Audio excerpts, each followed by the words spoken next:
आपकी, राइट। एक एडवर्टीजमेंट भी इसी में इंक्लूड होती है, राइट, मेल एंड एडवर्टीजमेंट। इसका केस है आपका Chwee versus, very funny name, Chwee versus डिगीलैंड mall, चुई versus डिगीलैंड mall .com private limited, Chwee versus डिगीलैंड mall .com private limited 2004 2 SLR, ठीक है, Chwee versus डिगीलैंड mall .com private limited 2004 2 SLR, right. अब इसमें इन्होंने क्या बोला था, दैट ईमेल, आपको इसके फैक्ट्स पढ़ने की जरूरत नहीं है, इंपॉर्टेंट नहीं है, अगर किसी ने पढ़ने हुए हैं तो आई थिंक एक बुक में है, मे बी एक ही चैनल में है, ठीक है, अगर आपने पढ़ने हुए, वैसे आपके लिए रेलेवेंट नहीं है। सो इसमें बेसिकली क्या कहा था हमने, that email is like a post, ठीक है, email is like a post. So वहां आपके क्या लगते हैं, postal rule applies to it, postal rule applies to it, क्या मतलब हुआ, चिट्ठी के केस में हमने क्या कहा था, when it is put in the course of transmission, वो उधर से निकल जाती है। Similarly when you put a mail, उसमें भी वो एक तरीके से इररिवोकेबल की तरह हो जाती है, it is put in the course of transmission, ठीक है। So this is the case जो आपको इंटरनेट पे अगर क्वेश्चन आ जाए मेल पे, अगर उसमें ऑप्शन मेल लिखी हुई तो आप जरूर लिखना इसको, ठीक है।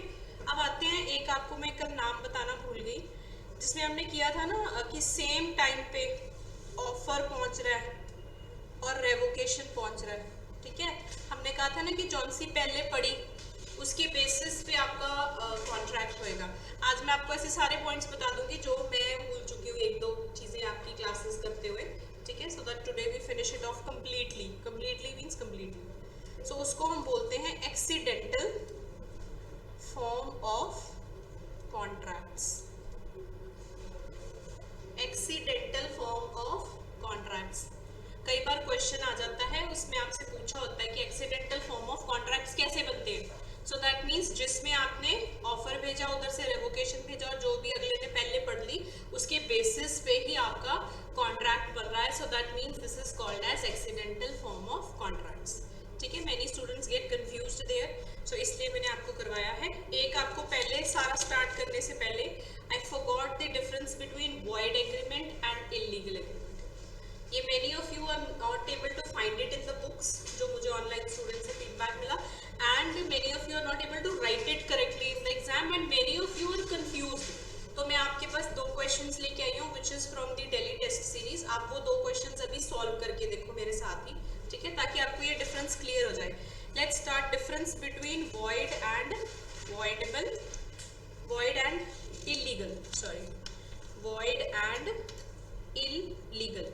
इस पे क्वेश्चन आ जाता है आपको सॉल्व करने के लिए स्पेसिफिकली, सो इसलिए पहले मैं आपको डिफरेंस लिखवाती हूँ, ये आपका रह गया था and thankfully someone reminded me, ठीक है। Void and illegal agreements. Void कौन सा होता है, it is an agreement not enforceable by law, not enforceable by law. उसका मतलब वो एग्रीमेंट जिसको लॉ लागू नहीं करेगा उसको हम बोलते हैं वॉइड, ठीक है। इलीगल कौन सा हुआ, they are forbidden by law, they are forbidden by law, ठीक है। वो तो वो हुआ कि जो अगर बन गया तो लॉ लागू नहीं करेगा, ठीक है। ये हुआ जो लॉ ही अलाउ नहीं करेगा, this is punishable and forbidden by law. दोनों में थिन लाइन ऑफ डिफरेंस है, स्टोरी में नहीं आपको पता लगती होती, जब आप ऐसे लिखने लगते हो तब तो फिर कई स्टूडेंट्स बना लेते हैं इसके पॉइंट्स। सो आपको दो क्वेश्चंस इस पे करवाएंगे, उससे पहले लिख ले, all void agreements, all void agreements need not be illegal, ठीक है। all void agreements need not be illegal। इधर क्या पॉइंट आएगा, all illegal agreements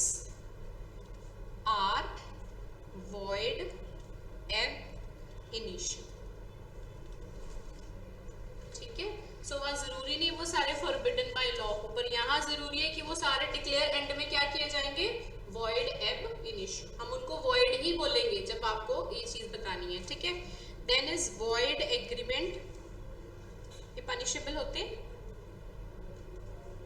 they are not punishable, ठीक है। Void agreement are not punishable. दूसरी तरफ क्या लिखोगे, they are punishable by law, they are punishable by law. एक एग्जाम्पल लिख लो, उससे आपको ये पॉइंट बिल्कुल क्लियर हो जाएगा। छोटी एग्जाम्पल क्या होती है इसकी, वॉइड की क्या होती है, let's say agreement with a minor, ठीक है, एग्रीमेंट विद अ माइनर। अब कंपेयर करो जो आपने 3 पॉइंट्स ऊपर लिखे हैं। Not enforceable by law, law नहीं मानता, ठीक है, मोइरी बीबी का case. All void agreements need not be illegal, अब ये कुछ इलीगल थोड़ी हुआ है, राइट। तीसरा पॉइंट क्या है, void agreement are not punishable. अगर आपने माइनर के साथ कर लिया उसकी आपकी पनिशमेंट नहीं है, ठीक है।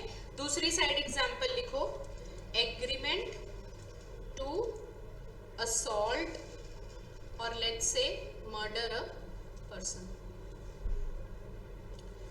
एग्रीमेंट टू असॉल्ट और मर्डर अ पर्सन। अब इसके पॉइंट्स पढ़ो। अगर आप किसी को असॉल्ट करने की कोशिश कर रहे हो, फॉरबिडन बाय लॉ है, ठीक है, आईपीसी भी कहता है, टॉर्ट्स भी कहता है कि आप किसी का असॉल्ट मत करो, ठीक है।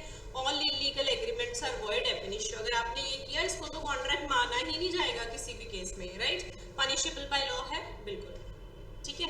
अब इसकी एग्जांपल्स लिखो जो आपको 2-3 बार पेपर में आई है, पर आपकी यहाँ वाली किसी भी टेस्ट सीरीज में मैंने देखी नहीं है। सो अगर मैं नहीं प्रिपेयर करूंगी एटलीस्ट मैं आपको अभी सॉल्व करवा देती हूँ, ठीक है। Let's do that now. 2 questions हैं, बड़े ध्यान से सॉल्व करने हैं, and I would be more than happy if you are able to solve it. That means आपको अभी जो मैंने पॉइंट्स पढ़ाए वो समझ आते हैं। फर्स्ट क्वेश्चन क्या है, ध्यान से लिखना और इस पेज पे 3 स्टार्स बना दो। ये आपको कहीं नहीं मिलेंगे, ट्रस्ट मी, कहीं नहीं मिलेंगे, so they are very important to you. X agrees to pay Y ₹50,000, ठीक है। एक्स एग्री कर रहा है वाई को कि पे करेगा ₹50,000 if Y kills D. Story को ऐसे पॉइंट्स में लिखना, आप मेरे साथ सॉल्व करोगे, ठीक है। If Y kills D. Next point क्या है, एक्स बोरोज ₹50,000 फ्रॉम डब्ल्यू, ठीक है। X borrows ₹50,000 from W, comma, who is also aware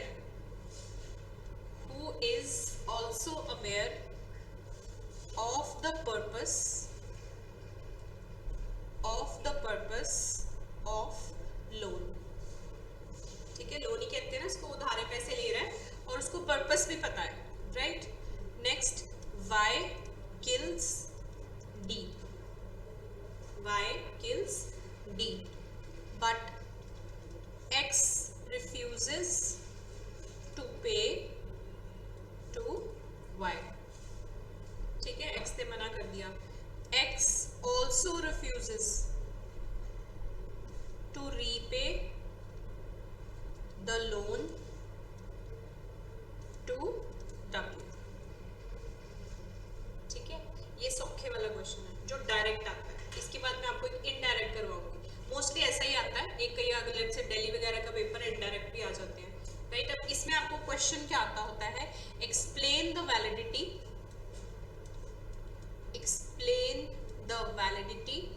of contract first between x and y, second between x and w, ठीक है। between x and y, between x and w। अभी तो मैंने आपको पढ़ाया तो आपको सॉल्व करना यहाँ इजी लगेगा, बट अगर ये क्वेश्चन पेपर में इतने सारे क्वेश्चंस में डूबा आता है तब आपको पता नहीं लगता कि वो किस चीज़ की बात हो रही है। अभी आप क्लियरली बता सकते हो, यहाँ आपका आंसर 2 मिनट सोच के बता दो।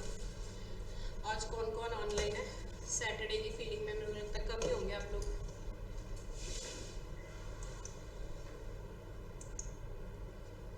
Okay, so whosoever is there, please try and give answer to this question. These 2 questions will not be there anywhere, किसी बुक पे नहीं मिलेंगे, so please इसको सॉल्व करो, कोशिश करो अभी आंसर देने की। Between x and y क्या हुआ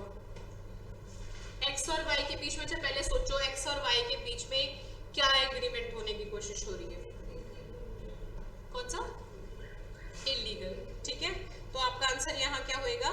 इलीगल। रीजन क्या है यहाँ? Because this is forbidden by law. ठीक है, दूसरे वाले में क्या होएगा? सोच के बताना आप दूसरे वाला। Yes, the second one is void. Reason क्या है? बिकॉज लॉ उसको एनफोर्स नहीं कर सकता। मुस्कान गुड। ठीक है, so this is a void agreement. अब लिखो next question.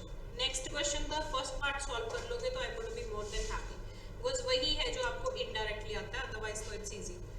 Let me enlarge the screen and write down the question so that you are able to keep a record of it. चलो, आप लिखते हैं question. Question number 2। X threatens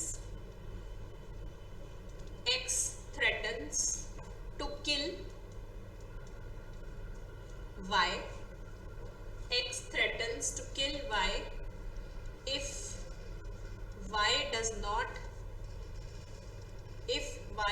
not sell his house to X for ₹5 lakh.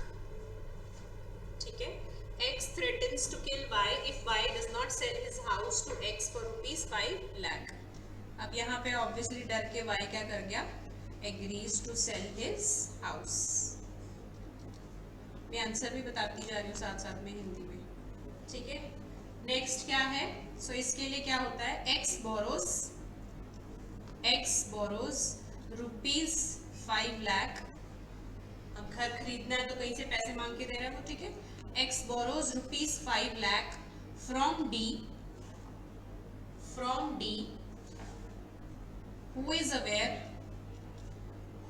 is aware of purpose of loan. Who is aware of purpose of loan? Question: what is the nature of agreement between, first आएगा X and Y, second आएगा X and D। सोच के बताना है, कोई जल्दी नहीं करनी और रीजन बताना।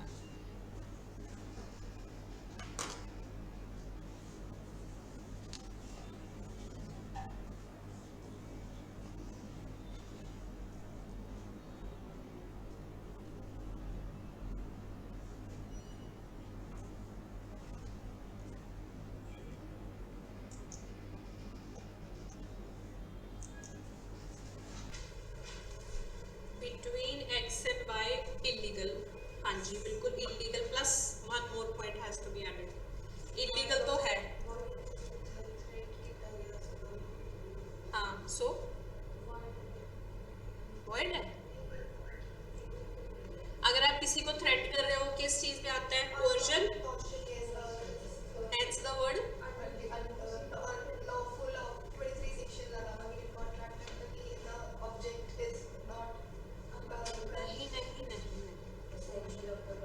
नहीं। जब वो आपसे नेचर ऑफ एग्रीमेंट पूछ रहे हैं तो हमने कितने तरह के करे थे, याद करो। मैं बोलूंगी तो हिंट ही चला जाएगा आपको। कितने तरह के करे थे हमने? एक 2-3 लाइंस ड्रॉ करके हमने वॉइड ये सारे करे थे, याद है? दोबारा दिमाग लगाओ, हिंदी में आपने खुद ही उसको ट्रांसलेट करके भी मुझे बोला है। पहली चीज तो क्लियर है, इलीगल है। ठीक है, दूसरा इलीगल क्यों है यहाँ? बिकॉज जान से मारने की धमकी दे रहे हो, this is punishable under IPC। दूसरा बता दो तो आपकी दिल्ली के लेवल की तैयारी है, फिर अच्छे से तैयारी करो। वॉइडेबल। ठीक है, so here the word has to be voidable. कारण क्या है यहाँ वॉइडेबल होने का? इलीगल तो है ही है, फॉरबिडन बाय लॉ है, राइट। एक और चीज थी आपकी, the answer was voidable. Voidable क्यों है? Because the consent is by coercion. ठीक है, Y and D is void। नहीं, यही तो मैं गलती चाहती थी आप लोग करो। यस यस यस, और 2 की डेफिनेशंस का रेफरेंस दोगे। ठीक है, सो जहां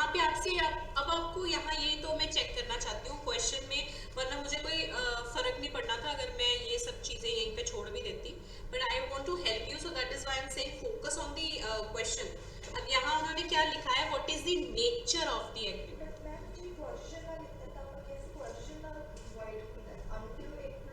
नहीं, मैंने कब कहा क्वेश्चन से void होता है? I said all those factors make it voidable. एक 19 के अंडर होते हैं, by undue influence it is under 19A. कौन सा सिग्नल उठा गया?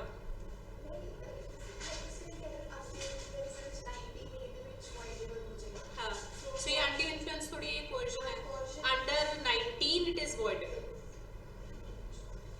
19 लगेगा, ठीक है, समझ गई? हाँ, जब आपसे पूछा ना नेचर, तो सिर्फ आपने सेक्शन 2 सोचना है उस टाइम, उसमें किस में फॉल करता है।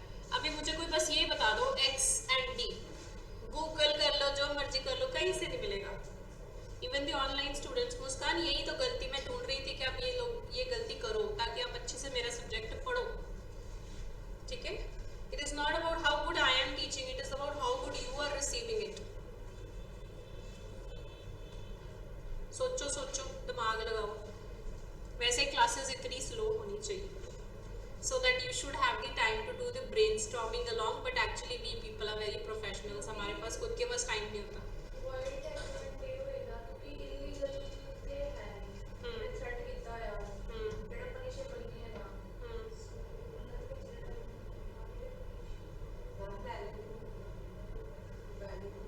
वैलिड होगा रीजन, यस, ठीक है। सो पहले जब आपको ये स्टोरी बोली थी, इसीलिए मैंने ऑनलाइन आप में से कोई नहीं बता पाया, वेरी वेरी वेरी बैड, ठीक है।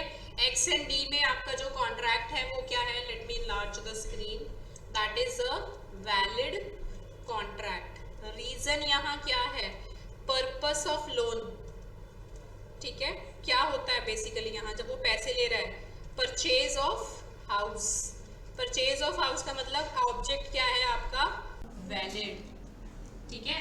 डैश में आगे first half of the story के बेसिस पे नहीं कह देना कि वो गाली खत्म, दिस इज वॉइड, राइट। अब ये क्वेश्चन तो आपको दूसरे वाले के बाद मिला, लिखाने के बाद मिला, so you were able to think at least.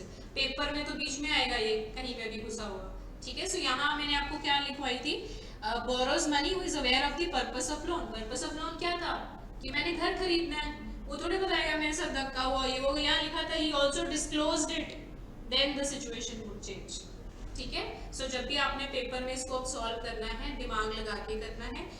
किसी ने मुझसे क्वेश्चन पूछ लिया तो मेरे दिमाग में आ गया, मैंने आपके साथ शेयर कर दिया, otherwise we are also professionals, हम आधा माल अपने पास रखते हैं, ठीक है। सारी चीजें हम भी नहीं बताते, but I will help you to the best possible. चलो अब फिनिश करते हैं आज हमारा पहले topic, that is revocation.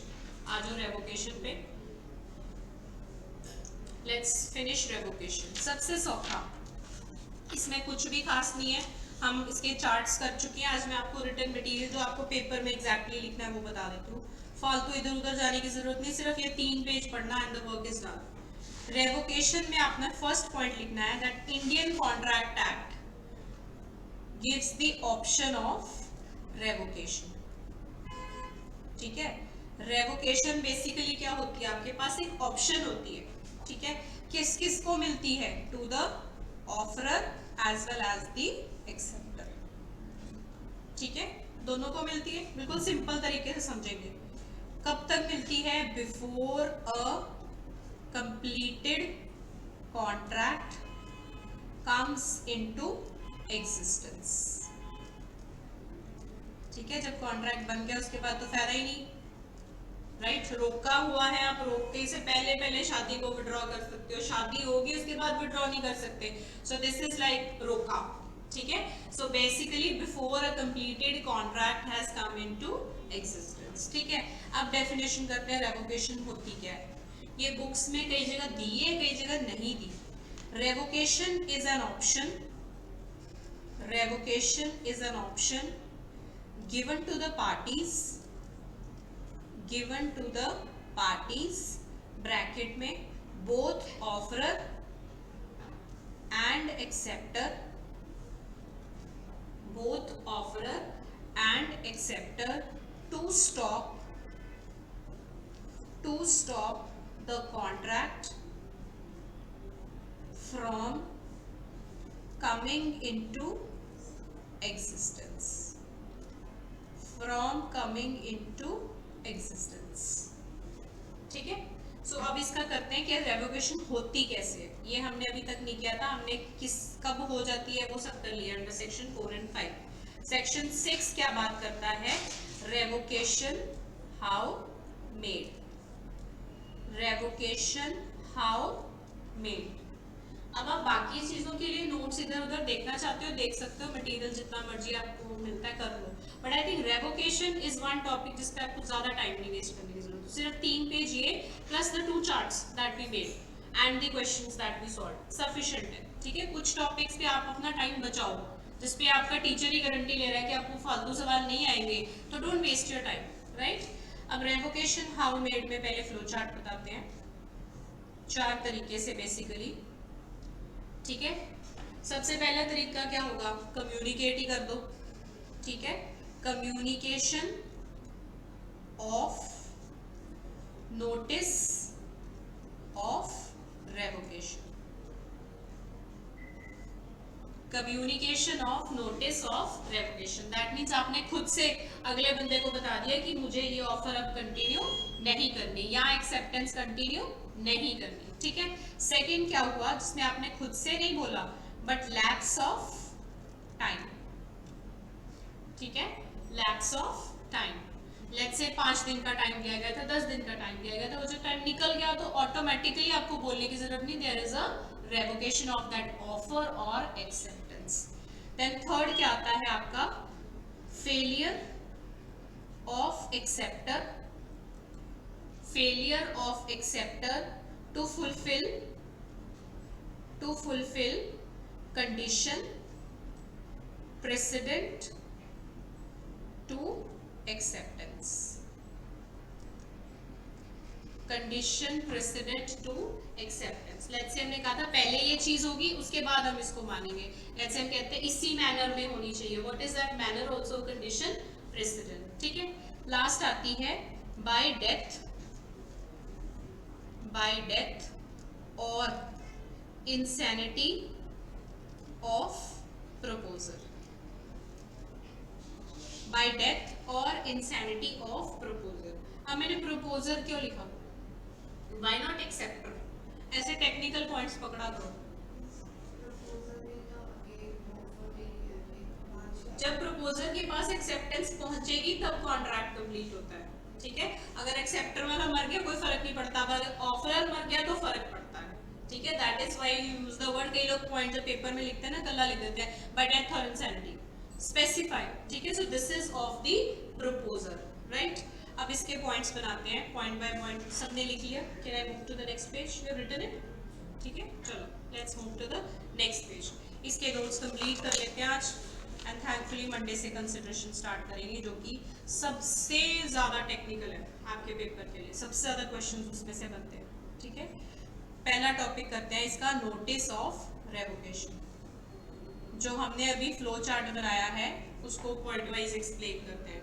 Notice of revocation आता है आपका सेक्शन 4 एंड 5, ये मैंने आपको करवाया है, अपनी नोटबुक्स पीछे करके देख लो, जो हमने चार्ट बनाए थे as against the acceptor, as against the offeror, वो सेम चार्ट्स आपने यहाँ बना लिए। ठीक है, why should be waste time today, आप वहीं से कॉपी कर सकते हैं। मटेरियल बताती हूँ, under the Indian law,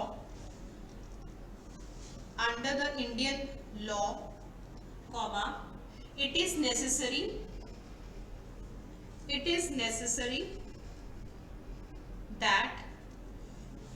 that the communication of revocation, that the communication of revocation should be from the offerer or his duly authorized agent, from the offerer or his duly authorized agent। So revocation के मामले में क्या है, Indian law क्या कहता है कि जो चीज कम्युनिकेट होनी, हमने किया था ना, by the acceptor himself, by the offeror himself. But आपका इंग्लिश लॉ क्या कहता है, English law it is enough if acceptor if acceptor knows reliably that the offer has been withdrawn,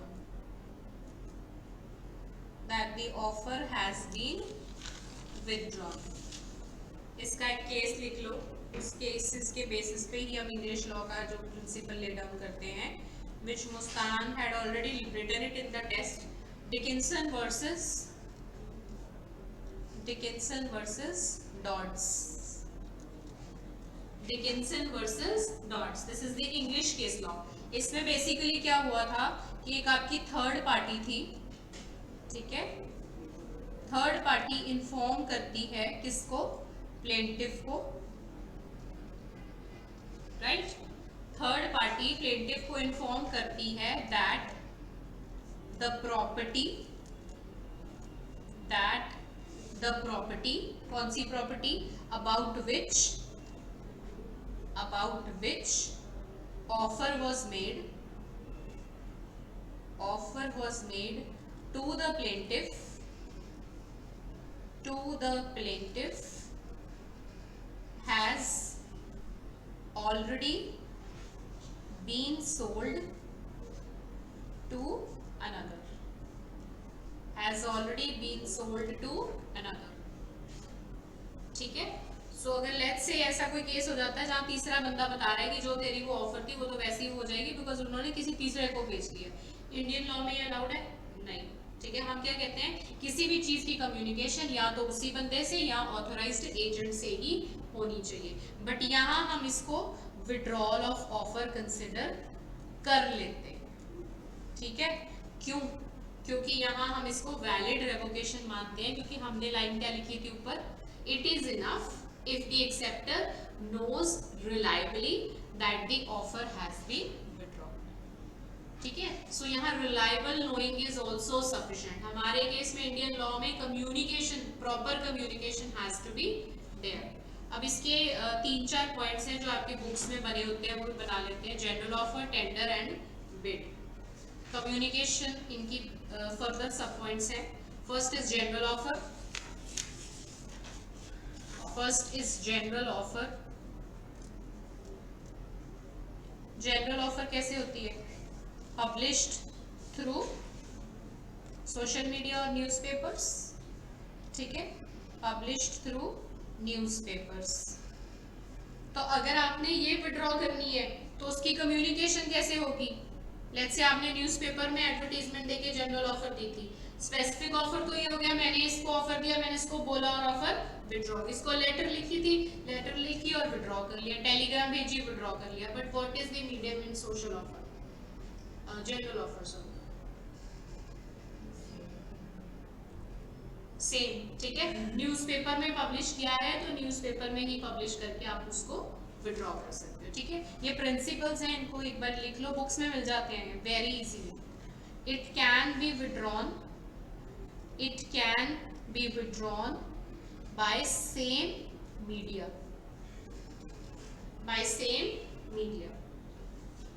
ठीक है. लेट्स से कोई पैम्फलेट्स थे, pamphlet circulate करवाओ. अगर कोई न्यूज़पेपर में था, न्यूज़पेपर में करो. सोशल मीडिया, व्हाट्सएप, किसी भी तरीके से था तो उसी मीडियम से करो, राइट. Then comes tenders. ये हमने किए थे पहले. टेंडर्स में हमने ये लाइन ऑलरेडी लिखी हुई है. टेंडर कब तक विड्रॉ कर सकते हो, जब तक उसका ऑर्डर प्लेस नहीं होता, ठीक है. So tender can be withdrawn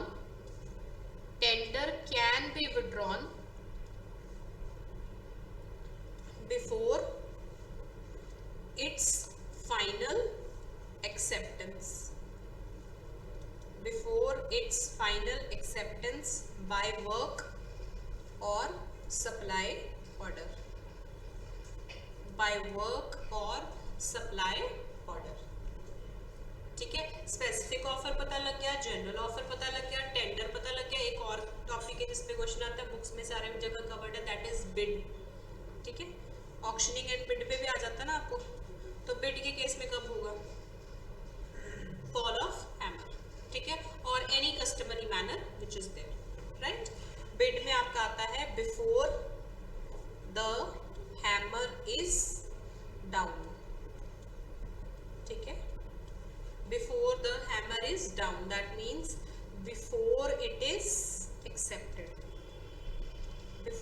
it is accepted. Tender में भी वही है, ऑर्डर जब सप्लाई होता है, लेट्स से आप सबने टेंडर्स भरे, हम कहते हैं कि चलो जस्मीन का टेंडर अप्रूव कर दिया, उसके बेसिस पे हमने सड़क बनानी शुरू कर दी, जब वो कॉन्ट्रैक्ट बना, ठीक है, so that is when the contract has arisen. Bid के केस में भी यही होता है, जब आप फॉलो ऑफ हैमर करते हो दैट मींस आपने उस प्राइस को एक्सेप्ट कर लिया, आपने कहा 2002, यस 2002, ठीक है, सो वहां आपकी तरफ से एक्सेप्टेंस थी, तो वहां तक आप उसको विड्रॉ कर सकते हो। उसके बाद फॉल ऑफ हैमर के वजह रुको रुको रुको रुको हम दोबारा सोच रहे हैं, कह सकते हो नहीं। So there are all these ways जिसके थ्रू ये होता है। अब आते हैं लैप्स ऑफ टाइम, सबसे सौखा जिस पे कभी क्वेश्चंस नहीं आते, ठीक है, इतने सौखे सौखे पे कभी क्वेश्चंस नहीं आएंगे आपको। Lapse of time, lapse of time, only just 2 important points. First है अगर टाइम फिक्स्ड है, ठीक है, लेट्स से मैं हरदीप को कह रही हूँ कि 15 दिनों में, सो 15 दिन क्या हुए, फिक्स्ड, ठीक है, तो उस केस में ऑफर लैप्स कब हो जाएगी, offer lapses on expiry of that time, ठीक है, offer lapses on expiry of that time. एक सिचुएशन और आती है हमेशा लॉ में, क्या होती है, नॉट फिक्स्ड, ठीक है, नॉट फिक्स्ड, पर उसका मतलब ये तो नहीं होता कि आप 10 साल एक्सेप्टेंस को अपने बाजू में ही रख के बैठे रहो, राइट, उसमें क्या होती है हमेशा वर्ड क्या, तो आपको रट्टे लग जाने चाहिए, words with in reasonable time, ठीक है, विद इन रीजनेबल टाइम। अब रीजनेबल टाइम क्या होता है, एक लाइन में लिखो, reasonable time means it depends upon facts and circumstances of each case, facts and circumstances of each case, ठीक है, लेट्स से आपने जिसके रिगार्डिंग एक्सेप्टेंस देनी थी वो चीज, लेट्स से कोई कार है, कोई लैंड है, इसमें आपकी जो प्राइस की फ्लक्चुएशंस होती है वो ज़्यादा जल्दी जल्दी नहीं होती, आपकी एक्सेप्टेंस इतनी इमीडिएट नहीं होनी चाहिए, पर लेट्स से जस्ट गोल्ड है, ठीक है, प्राइस फ्लक्चुएट जल्दी जल्दी होती है, सो उसके केस में रीजनेबल टाइम का मतलब हुआ थोड़ा जल्दी। लैंड के केस में let's say you take 15 days, you take 20 days, that's okay, but अगर आप गोल्ड की बात करो, कल कोई मार्केट, शेयर मार्केट की बात करो, ऊपर नीचे हो सकती है, so reasonable depends upon the facts and circumstances of each case, ठीक है, आपको ये सारी एग्जांपल, सारा मटेरियल ये वाला रेवोकेशन का पर्टिकुलरली बुक में मिल जाएगा, so don't stress about it, अगर नहीं लिखा गया तो भी कोई फर्क नहीं पड़ता। अब आते हैं next, failure to fulfill condition precedent, ये सबसे ही सौखा है, failure to fulfill condition precedent. इसमें क्या एग्जांपल हम करेंगे, failure to fulfill condition precedent, let's say आप सर से पूछने आते हो कि हमें कोचिंग करनी है, ठीक है, सो यहाँ जो आपका ऑफर है that requires execution of some documents, execution of some documents, कैसे, लेट्स से आप सर से पूछने आते हो, सर आपको कहते हैं कि ठीक है हम आपको कोचिंग दे देंगे, just one condition is there, condition precedent means हमें पता होना चाहिए आपने 12वीं पास कर ली और आपने लॉ कर लिया, हम सिर्फ जिन्होंने लॉ कर ली है उनको एडमिशन देते हैं, for that you need to submit your DMCs, ठीक है, वो DMC क्या हुई, that is a document which is required before the execution, so ऐसे केसेस में अगर आप नहीं देते आपको वो कंडीशन प्रेसिडेंट फुलफिल करने का चांस नहीं है, ठीक है, then is security deposit, security deposit, कई जगह होता है ना कि हमें इस चीज के साथ पहले सिक्योरिटी डिपॉजिट भी करनी है, सो what is that security deposit, that is a condition president. ऐसे आपको इजी कोई क्वेश्चन आ सकता है, वैसे जहां तक मुझे देखने को आया कभी इन पे क्वेश्चन आए नहीं, ठीक है, so don't waste your time, हमेशा रेवोकेशन पे क्वेश्चन वही आएगा, चिट्ठी उधर से निकल गई, उधर से चिट्ठी उधर निकल गई, आगे हो गई पीछे हो गई, इन्हीं पे क्वेश्चन आते हैं, इतना क्यूट सा लिखने को आपको कभी नहीं आएगा पेपर में, राइट। लास्ट आता है बाय डेथ और insanity of offerer, by death और insanity of offerer, इसमें दो चीजें अंडरलाइन करो, पहली चीज तो ऑफरर की बात कर रहे हैं, ठीक है, और इस पे एक हमने कंडीशन लगाई है, प्रोवाइडेड फैक्ट कम्स, कौन सा फैक्ट, कि ये बंदा डेड हो गया या इंसॉल्वेंट हो गया, इनसेन हो गया, fact comes to the knowledge, fact comes to the knowledge of the acceptor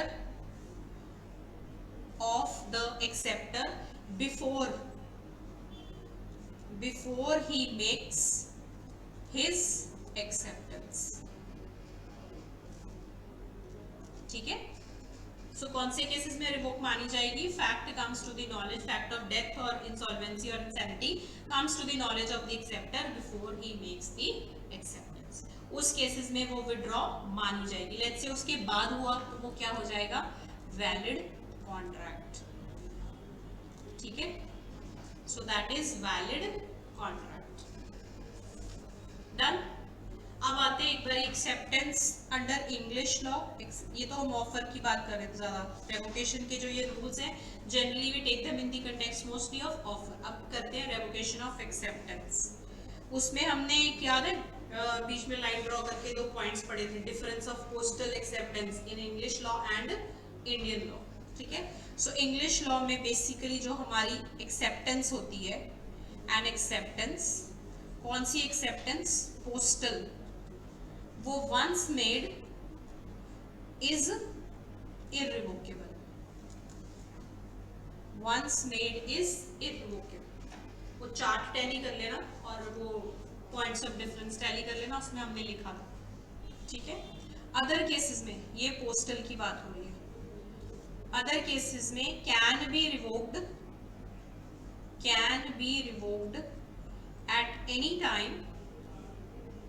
at any time before acceptance is complete, can be revoked at any time before acceptance is complete।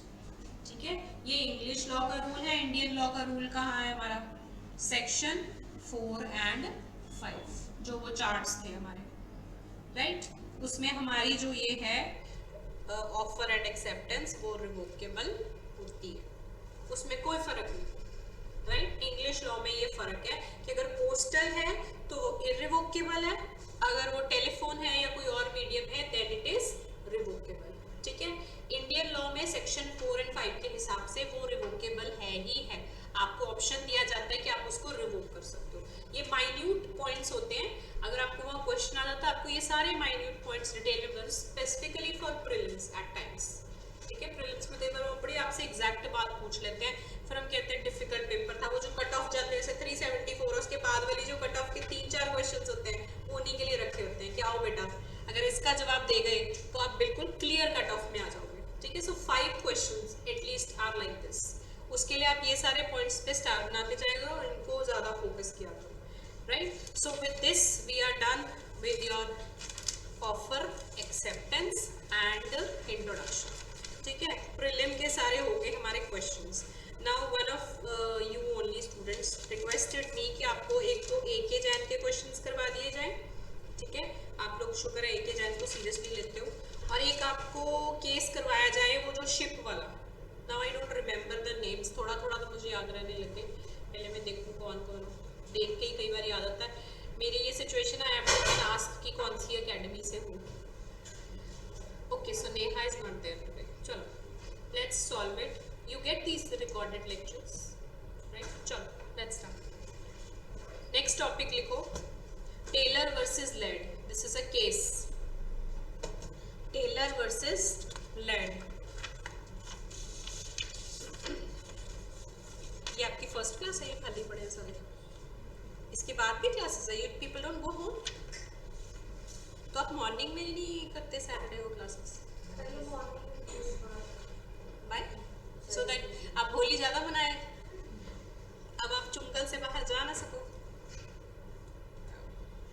चलो कोई ना, enjoy भी किया करो और पढ़ा भी करो, विच इज़ वेरी इंपॉर्टेंट। आज कहीं मैं पढ़ा रही थी, मैंने उससे पूछा सेक्शन, उसको सेक्शन नहीं पता, मैंने पहले उससे पूछा कौन सी मूवी रिलीज हुई है इस वीकेंड, तो उसने बोला क्रू। मैंने कहा और क्या आ रहा है नेटफ्लिक्स पे? कहता चमकीला। मैंने कहा तो ये सेक्शन ये कौन करेगा? तो दोनों का बैलेंस बना के चला करो, it's very good. I was very happy that he was able to identify कि नेटफ्लिक्स पे ये आ रहा है, थिएटर्स में ये आ रहा है, बट ये भी जरूरी है भाई, अगर ये रट्टे लगाओगे तो ही आगे जा पाओगे। सो रट्टा for prelims is very very important. ठीक है, सो टेलर वर्सेस लाडका ये आपका केस लॉ है, इसकी स्टोरी आपके लिए इंपॉर्टेंट है। थैंकफुली कई लोग पिन पॉइंट कर देते तो मुझे याद आ जाता है। So there was a captain of ship, captain of ship, I think ये नेहा ने नहीं पूछा, नेहा ने तो कल परसों थैंक यू भेजा था। I was so happy that at least someone said thank you for teaching us, it gives us the appreciation. At one of your recorded lectures किसी को मिला होगा, that person said that I'm so glad I'm able to study subject in so much detail. कई लोगों को ये चीज़ें boring भी लगती है कि तो 10 मिनट की बात है ख़त्म करो, बट कई लोग अप्रिशिएट करते हैं दैट अगर हम इतनी डिटेल से कर रहे हैं तो एटलीस्ट हम अपनी दोनों तरीके से सेफ्टी कर रहे हैं, for prelims as well as mains, for good marks. I am not just talking about कि आप यहाँ बैठे रहो नोट्स बनाते रहो, the main target is selection. For selection you have to be sharp from the person who is sitting next to you, ठीक है, यही गेम है, right? So captain of ship decided to step down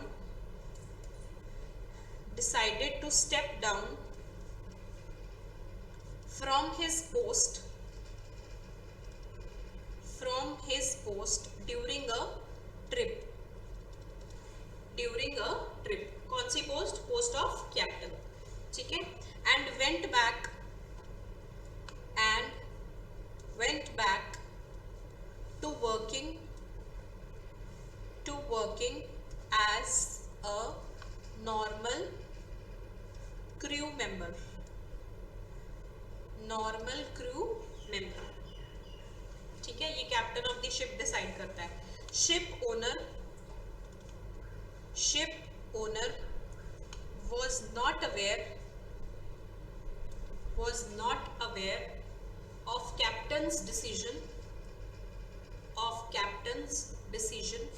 to quit his role. He had not received an offer from the captain to work in alternative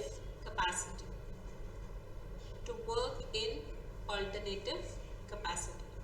अब आपको ships का system पता है, ठीक है। whenever a person has to do, that person has to convey the other person, right? And that has to be in the form of offer, that can I do this, will it be accepted? So that has to be in the form of offer, right?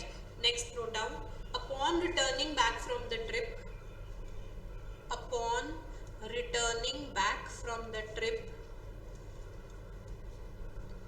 comma, he put up a claim to have wages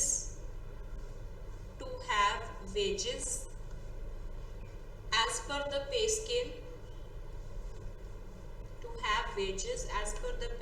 of a crew member.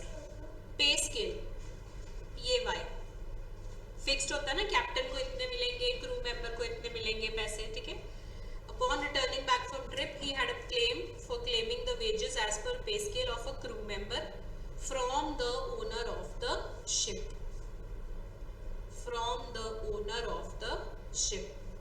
Full stop. Owner refused to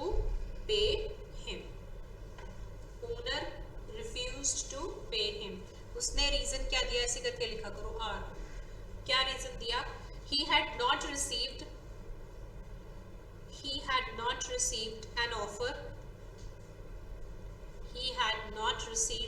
offer from captain to work in alternate capacity. उधर captain ने क्या बोला? Captain said communication of his offer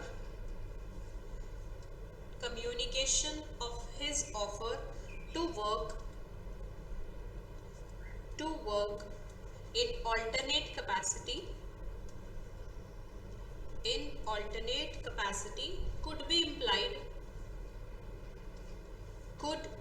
implied from his conduct, from his conduct, full stop. Decide whether the captain's claim would be accepted or not. ये case है, ये सारी books में भी है और इस पे आपको 1-2 बार क्वेश्चन आया होगा, सारी बुक्स में है ऑलमोस्ट। Taylor versus lead. सोचो, दिमाग के घोड़े दौड़ाओ, वेरी इजी क्वेश्चन।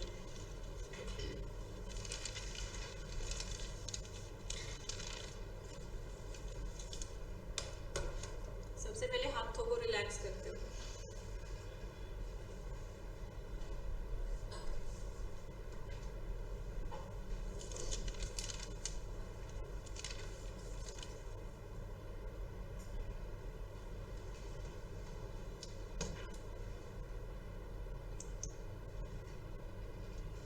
हाँ जी, आप में से किसी को आता हो answer?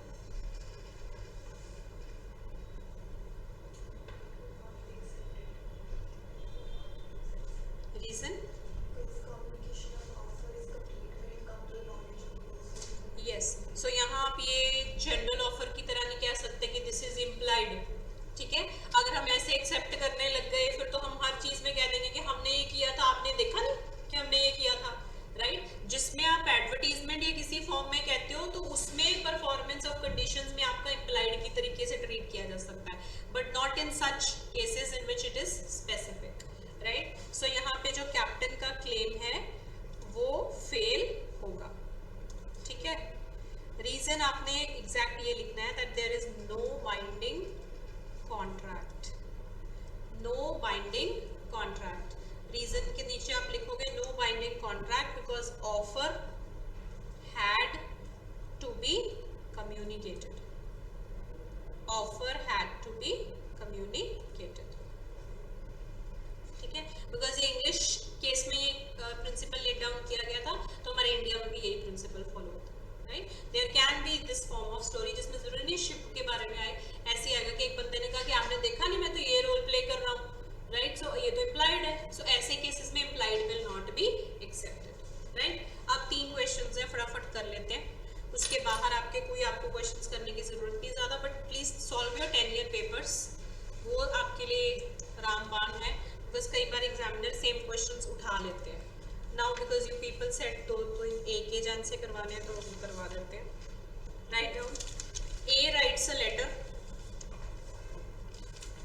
A writes a letter to B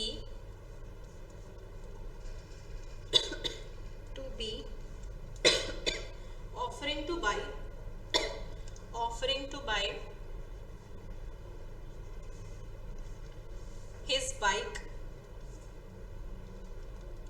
his bike for rupees 40,000. A writes a letter to B offering to buy his bike for rupees 40,000, saying therein, unless I hear from you,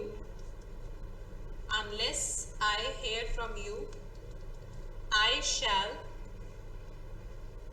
shall take the bike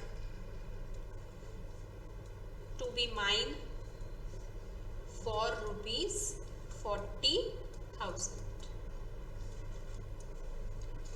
Unless I hear from you, I shall take the bike to be mine for rupees 40,000. Hint मिल चुका, ठीक है? Same cases होते हैं, अब notice करना, एक के जान उठा लो, एक के जान की जगह कोई भी जान उठा लो, बेसिक केसेस सेम रहेंगे, हमेशा किसी ना किसी इंग्लिश केस लॉ पे बेस्ड होंगे, ठीक है? This is what I can tell from my experience. Then it says B gives no reply,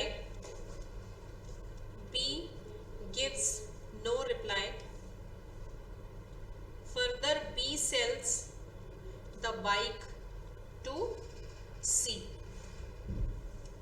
B gives no reply and further sells the bike to C. अब A को आया गुस्सा, A files a suit against B for damages on account of breach of contract. On account of breach of contract, explain. ठीक है, अब इसको quickly solve करो, hint तो मैंने आपको दे दिया। अब आप मेरे को आंसर फ्रेम करके दिखाओ, सिर्फ 3 आंसर्स फ्रेम कर दो, फिर मैं आपका खेड़ा छोड़ दूंगी फॉर ऑफर एंड एक्सेप्टेंस। ठीक है, नहीं तो पीछे पड़ी रहूंगी जब तक आप लोग इसको सॉल्व नहीं करोगे। Online also you have to solve this question, ये आपने किया हुआ है क्लास में, so you will be able to do it.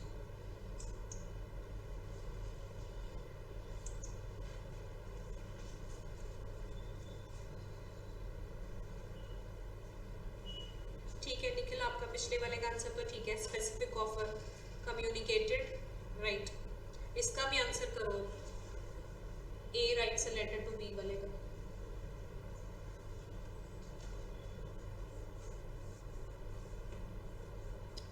अच्छा, give me a feedback. Wherever I'm going, they all are saying कि most of the academies they don't do answer writing with you. Is it true? This is what they say. That whenever you get answer writing, it is always in the form of test series. If it is in the case, I am with many multiple this thing, so I should request people to work on this. Because देखो अभी आपने ये topic किया, मेरा क्या गया 2 lecture extra जिसमें एक एनर्जी लगी है ना, बट आप उसको साथ साथ सॉल्व करके देखियो। यही चीज अगर मैं आपको मंडे को कह दूँ ये टेस्ट है, अब आप सॉल्व करो, आधे तो घोड़े हो जाएंगे। ठीक है, आधे बुक्स खोलेंगे, आधे कहेंगे घर जाके करेंगे, सो वो आपका मेंटल लेवल ना उतना वो नहीं जाता जो कि यहाँ बैठ के in a group. I have never said कि मुझे आंसर बताओ, मैंने अभी तक किसी को पिन पॉइंट किया कि मुझे आंसर बताओ। I always say jot down करके देखो, खुद के मन से करो। So it is very good.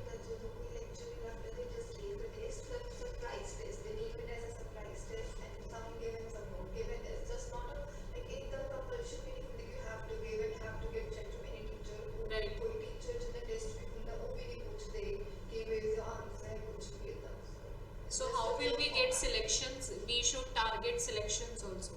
If we have to target selections, we have to work. Test भी provide कर जो accurate हो गई, Yes.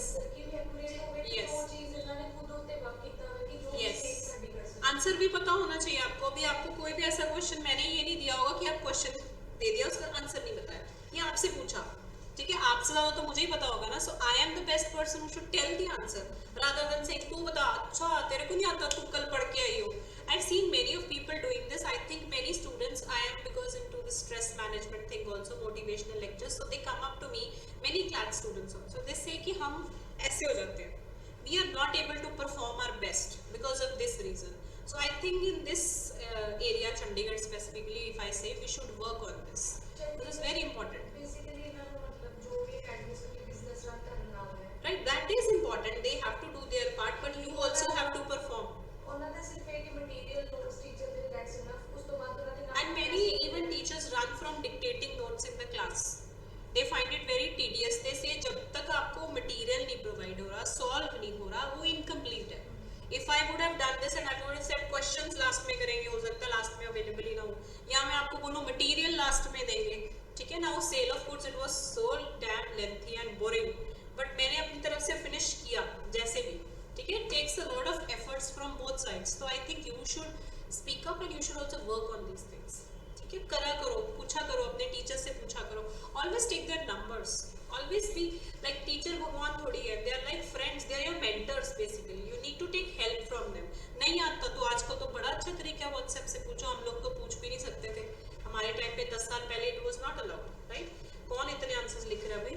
Muskan, silence is not accepted, okay. Felthouse is perfect, ठीक है, परफेक्ट। अब आप लोग कर रहे हो, I am very happy, you people are solving it side by side. सिर्फ इसका फेल्ट हाउस वर्सेस ब्रिंडले आपने लाइन लिखनी है, उसका एक लाइन है जो आपने लिखनी है, यहाँ पे नोट डाउन करो। Offeror can not impose, yes, मैंने उसमें कहा था ना फेल्ट हाउस वर्सेस ब्रिंडले के लास्ट में आपको चार्ट बनवाया था, तब चार्ट लिखते मुझे 2 फेसेस याद है, लास्ट पे सब ऐसे ऐसे हो रहे थे कि इतना लंबा लिखवा रहे हैं, ठीक है। अब समझ आया क्यों लिखवा रहे हैं, बिकॉज यही चीजें आपको आंसर में लिखनी है, right. So write down, offeror can not impose upon the offeree, offeror can not impose upon the offeree duty to reply, duty to reply. गले में मुठा देके थोड़ी अगले की एक्सेप्टेंस लेनी है, पंजाबी में से ऐसे याद रख लिया करो कि गल च मुठा देके नहीं mild manner. You can not impose a duty की रिप्लाई आना चाहिए, नहीं आया तो बस मेरा, ठीक है. So this is not. So you have to remember the case, हमेशा English case law, hence Felthouse versus Bindley. ठीक है. अब आ जाओ नेक्स्ट क्वेश्चन. 2 क्वेश्चंस हैं, करके खत्म करते हैं कहानी. Samsung gave an advertisement. Samsung gave an advertisement in newspaper. Samsung gave an advertisement in newspaper. क्या लिखा उसमें उन्होंने? That on the eve of Holi,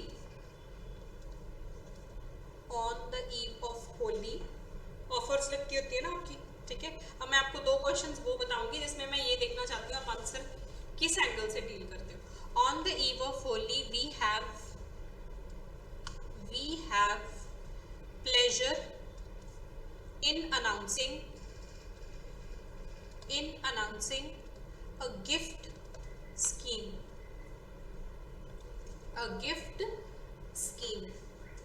ठीक है. एडवर्टीजमेंट अंडरलाइन कर लो, न्यूज़पेपर अंडरलाइन कर लो.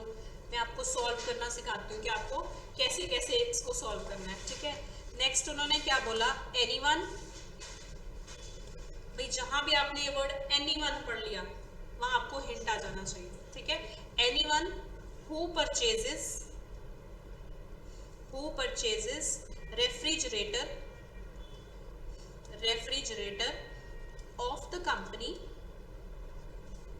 of the company from specified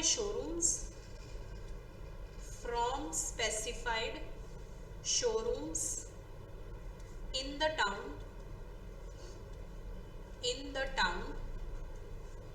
shall be given. Underline the word shall से क्या समझ आ रही है? इंटेंशन. ठीक है. shall be given an OTG as a free gift. OTG is like your microwave. ठीक है. OTG as a free gift. Full stop. The scheme is operative for 15 days only. Scheme is operative for 15 days only. अब कोई बंदा ज्यादा contracts पढ़ के क्या होता है ना, वो इसको लाइन को भी अंडरलाइन करता है क्योंकि वो किस दुनिया में चला जाता है? स्टैंडिंग ऑफर की दुनिया में. ठीक है. नेक्स्ट लिखो. Sunita purchases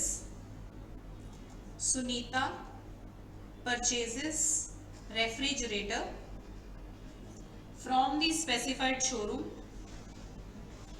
from the specified showroom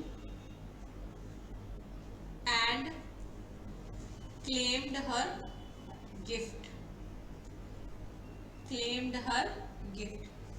अब I don't want to be gender bias, पर जनरली लेडीज की आदत होती है ना कि वो उस पे फोकस नहीं कि रेफ्रिजरेटर में पैसे लग रहे हैं, उसके साथ जो फ्री आ रहा है उस पे उसका ध्यान है. So there is always Sunita Gita in such questions. I think A K Jain में भी ये क्वेश्चन है, उसमें ए बी करके कुछ है if I am not wrong. पर आपकी टेस्ट सीरीज में जब हम बनाते हैं हम ऐसे मसाला लगा के बनाते हैं. ठीक है. So Sunita purchase refrigerator from specified showroom and claimed her gift. She was denied. ठीक है. She was denied. उन्होंने क्या बोला कि जो एडवर्टीजमेंट थी वो क्या है यहाँ? Puffing of goods. Decide whether there is a valid contract or not. ठीक है. साथ ही पहले दूसरा क्वेश्चन भी लिखो. Write down the other question also. Is it noted down? Should I move to the next page? आपने लिखी है? चलो next question. Khaitan company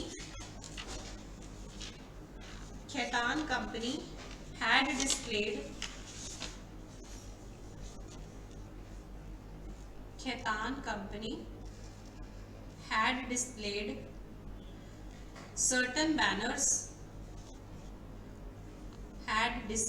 Underline the word displayed. ठीक है. certain banners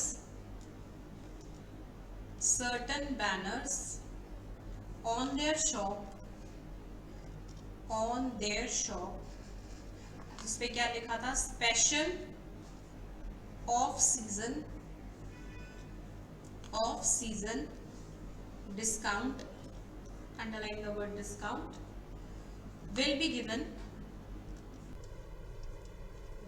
given on a certain variety of ceiling fans.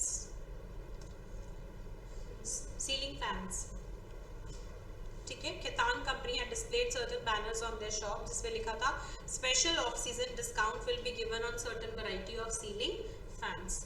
या फिर वो madam जी पहुंचेगी डिस्काउंट पढ़ के भी। So Sunita, a customer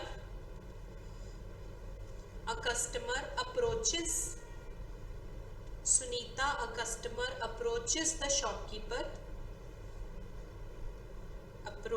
the shopkeeper and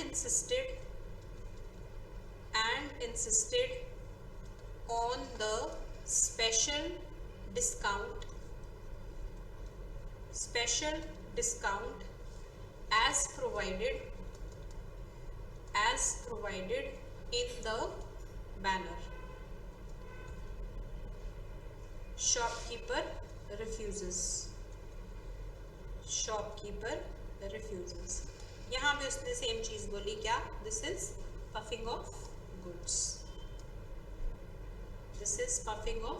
अगर किसी को नहीं पता पफिंग ऑफ गुड्स क्या होता है, बेसिकली हम उसके बारे में हाइप क्रिएट करते हैं, एडवर्टीजमेंट करते हैं, फेयर एंड लवली है जी, काले से काला बंदा गोरा हो जाएगा। What is that? Basically that is a puffing of goods. कोई अपने गुड्स को माड़ा कहेगा, कोई नहीं कहेगा, उसको बढ़ा चढ़ा के अच्छा करेगा, अच्छे से अच्छा एम्बेसडर ब्रांड कैटरीना लगाएगी तो शायद और चलेगी। So what is that? That is puffing of goods.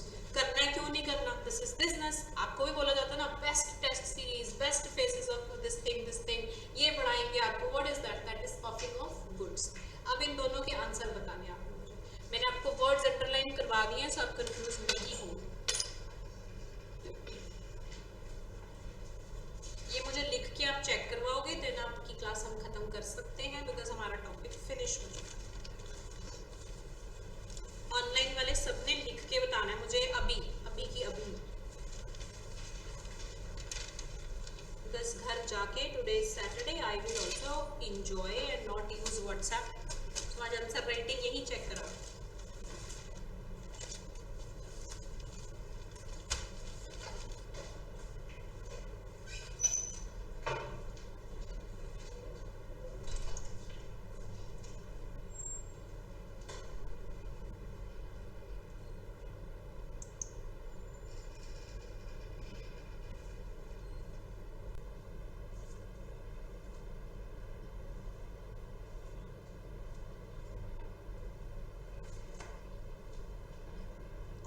Rest of you, though I know you people keep messaging.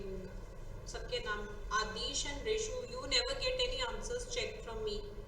पढ़ लिया करो भाई, फायदा हो जाएगा, ठीक है?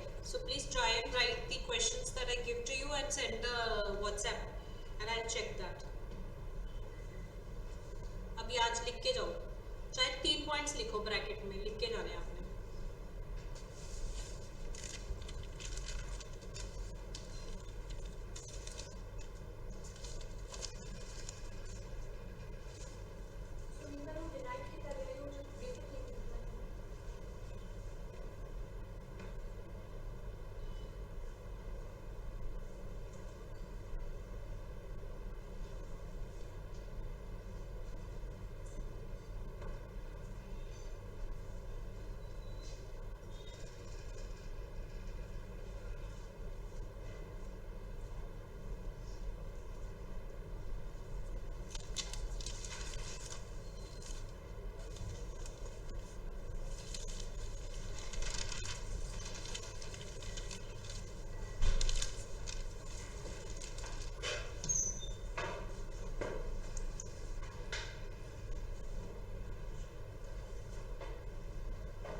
किस वाले का आंसर दिया मुस्कान? पहले वाले का?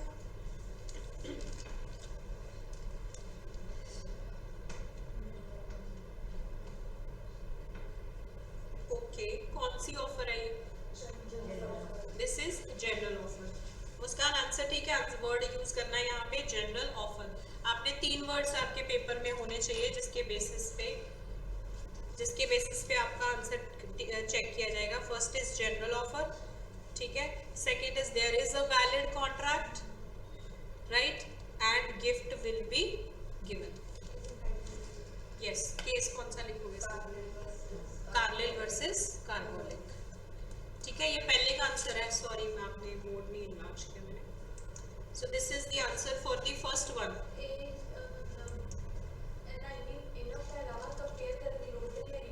नहीं नहीं, यू हैव टू, ये तो मैं आपको हिंट्स बता रही हूँ। Yes, yes. नहीं, first you will say this comes under general offer. पहले हमेशा फर्स्ट लाइन में आंसर तब लिखना अगर आप श्योर हो, ठीक है।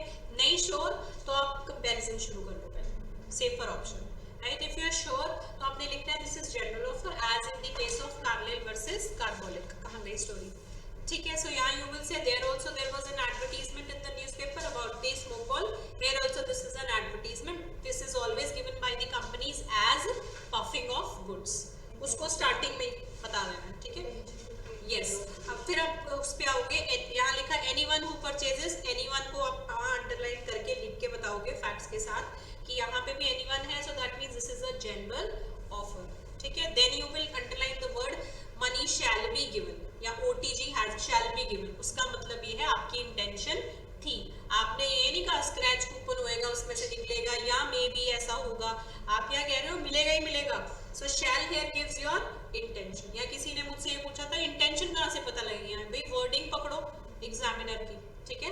So shall here means your intention to create a legal obligation, ठीक है। सो ऐसे करके आपने ऐसे क्वेश्चंस को सॉल्व करना है। एंड में आप लिखोगे कि yes there is a valid contract, yes उसको बहन जी को गिफ्ट देना ही देना पड़ेगा, वो तब तक आपका खड़ा नहीं छोड़ेगा, राइट। अब आ जाओ नेक्स्ट क्वेश्चन में, उसको सॉल्व करो।